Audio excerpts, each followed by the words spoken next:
मैंने इसलिए आने दिया क्योंकि आप ताज़ियत के लिए आई हैं।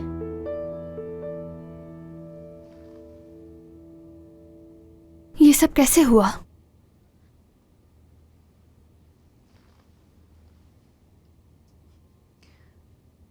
वो अपने बेटे को देखने के लिए बहुत बेचैन थी।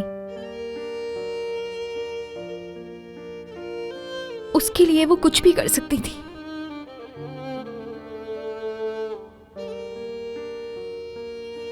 वो अपने बेटे को देखना चाहती थी।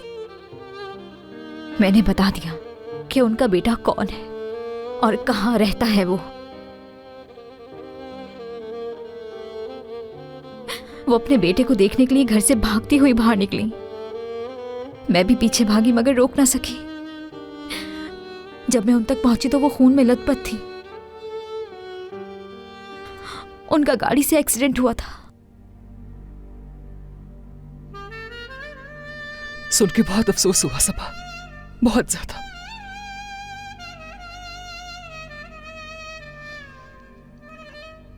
आप लोग यहाँ ताज़ियत के लिए आए थे ना, अब आप जा सकते हैं। सादिया आ जाओ।